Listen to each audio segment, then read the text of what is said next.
Salut à tous et bienvenue sur notre chaîne. Aujourd'hui, on plonge dans le passé, mais pas n'importe comment. Oubliez les coffres remplis de pièces d'or et les cartes au trésor. On va parler d'une découverte qui a complètement changé notre vision du monde antique. L'épave d'Uluburun. C'est une histoire incroyable, celle d'un navire qui a sombré il y a plus de 3300 ans et qui nous raconte une épopée commerciale digne des plus grands films d'aventure. Le vrai trésor, ce n'est pas l'or, c'est l'histoire qu'il y a derrière. Et croyez-moi, elle est bien plus précieuse. Imaginez. Nous sommes en 1982 au large des côtes turques, près d'un cap rocheux nommé Uluburun. Un plongeur d'éponge local repère quelque chose d'étrange au fond de l'eau.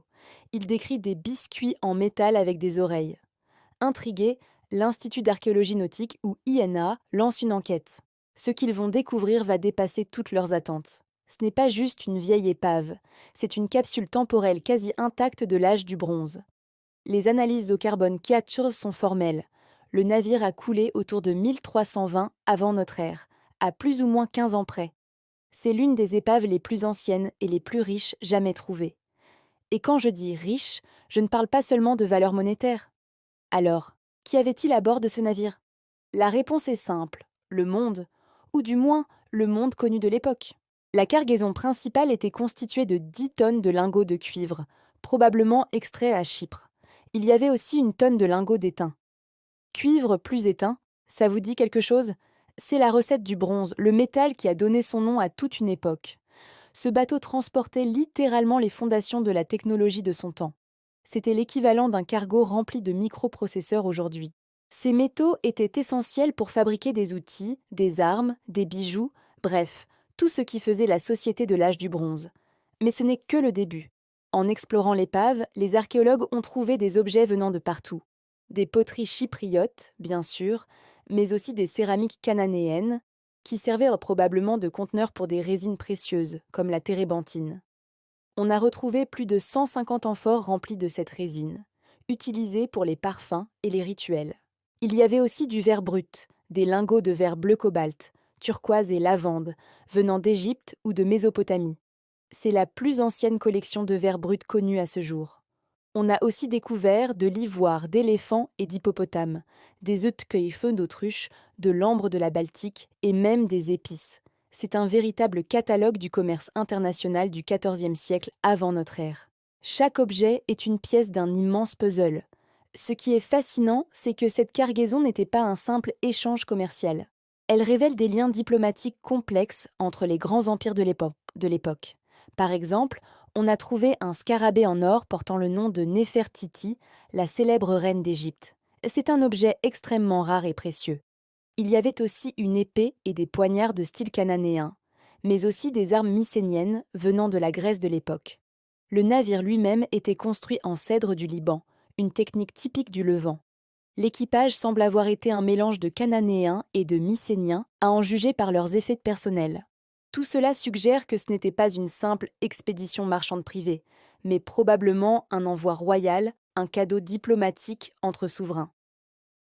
Imaginez un roi égyptien envoyant des matières premières à un roi anatolien pour maintenir de bonnes relations. Ce bateau était un ambassadeur silencieux de la puissance et de la richesse de son expéditeur. Maintenant, comment a-t-on pu obtenir autant d'informations à partir d'un tas de débris au fond de la mer?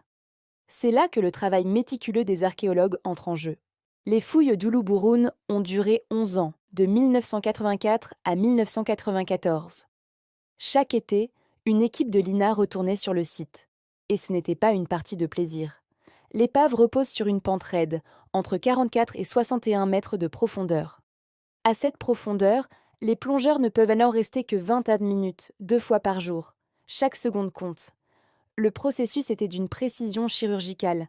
Avant de toucher à quoi que ce soit, les archéologues ont passé des heures à cartographier le site.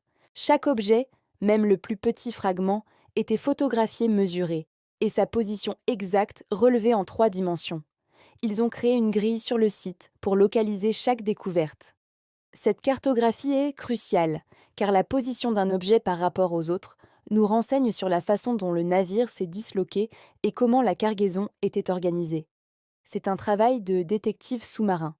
Une fois un objet localisé, son extraction était une opération délicate. Les matériaux organiques, comme le bois, le textile ou la nourriture, qui ont survécu plus de 3000 ans dans un environnement sans oxygène, sont extrêmement fragiles. Dès qu'ils sont exposés à l'air, ils peuvent se désintégrer en quelques minutes. Les archéologues ont donc utilisé des techniques de conservation spéciales. Par exemple, les objets en bois étaient immédiatement placés dans des bacs d'eau douce pour éviter qu'ils ne sèchent et ne se fissurent. Ensuite, ils subissaient un long processus de traitement chimique pour remplacer l'eau dans leurs cellules par une cire spéciale, le polyéthylène glycol. C'est un processus qui peut prendre des années, mais c'est le seul moyen de préserver ces témoins uniques du passé. Chaque amphore, chaque lingot, chaque perle a été traité avec le plus grand soin. Ce travail minutieux est l'exact opposé de la chasse au trésor. Et c'est un point essentiel à comprendre. Quand on voit des films où des aventuriers remontent un coffre rempli d'or, on passe à côté de l'essentiel. Pour un archéologue, sortir un objet de son contexte sans appliquer un protocole scientifique strict, c'est comme arracher une page d'un livre rare. L'objet perd une grande partie de sa valeur informative. Prenons un exemple simple. Si vous trouvez une pièce d'or au fond de l'eau et que vous la remontez directement, vous avez une pièce d'or. C'est sympa.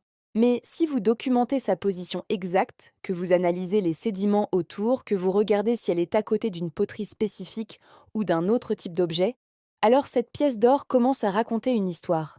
Faisait-elle partie de la bourse d'un marin? Était-elle un paiement pour une marchandise précise?